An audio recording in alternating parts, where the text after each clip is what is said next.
আমরা করব আলু ভর্তা, এই জন্য নিয়ে নিয়েছি আলুটা নিয়ে প্রথমে ধুয়ে নিয়েছি। ধুয়ে নেওয়ার পরে আলুটাকে কাটবো আমি, চার পাল্টা করবো মাঝখান থেকে করে।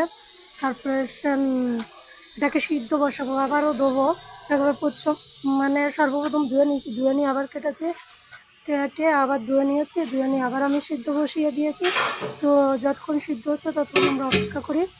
সিদ্ধ হয়ে যাওয়ার পরে আশা করি সিদ্ধ হয়ে গেছে, আমরা দেখবো একবার যে সিদ্ধ হয়ে গেছে কিনা। আর সিদ্ধ হয়ে গেলে আমরা ওটাকে নামাই নেবো। ওটা নামাই নেওয়ার পরে আমরা আরও কাজ বাকি আছে, সেগুলো করতে হবে। আলুটা হয়ে গেছে সিদ্ধ, আমরা এখন কড়াই বসাই দেবো। কড়াই বসাই দিয়ে কড়াইতে দেবো তেল। কড়াইতে তেল দেওয়ার পরে এখন আমরা শুকনো লঙ্কা ভাজবো, যেটা আলু ভর্তার জন্য প্রয়োজন আছে। আর শুকনো লঙ্কা ভাজার পরে তারপরে শুকনো লঙ্কাটাও আমরা তারপরে উঠিয়ে নেব। যাই হোক, এখন আমরা শুকনো লঙ্কা ভেজে নিলাম। শুকনো লঙ্কা ভেজে নেওয়ার পরে ভাজতেছি, একে ভেজে নেবো আর কি। ভেজে নেওয়ার পরে শুকনো লঙ্কাটাকে উঠিয়ে দেবো। প্রথমে ভালোভাবে ভেজে নেবো যেন বেশি পুড়ে না যায়, বেশি মানে একদম কাঁচা না থাকে। এদিকেও কাজে পুরো হালকা করে ভাজতে হবে, হালকা হালকা ভাজার পরে তারপরে উঠাতে হবে। উঠানোর পরে আমরা মানে লঙ্কাটা হয়ে যাওয়ার পরে আমরা কী করে নেব,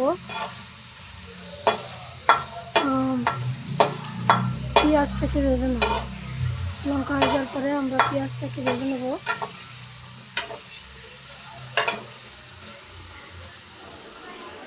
যাই হোক, লঙ্কা হয়ে গেছে অলরেডি আমাদের ভাজা। লঙ্কাটা উঠিয়ে নেব। লঙ্কাটা নেওয়ার পরে এখন আমরা পেঁয়াজ আগে রসুন দিয়ে দিচ্ছি, রসুনটাও ভেজে নিচ্ছি, তারপরে পেঁয়াজ দিয়ে দিচ্ছি।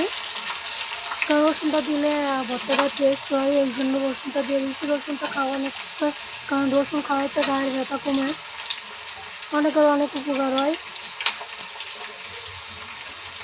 এই জন্য আর টেস্টি হয় মেন কথা, এই জন্য আমি দিয়ে দিচ্ছি। পেঁয়াজটাকে সুন্দর করে লাল করে ভাজবো, লাল করে ভেজে নেবো। পেঁয়াজটাকে লাল করে ভেজে নেওয়ার পরে আমরা লাস্ট পর্যন্ত অপেক্ষা করবো, লাল ভাজা হওয়া পর্যন্ত, মানে ভাজাটাও যেন সুন্দর হয়।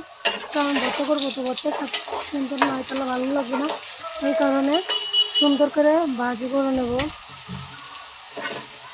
ভাজি করে নিয়ে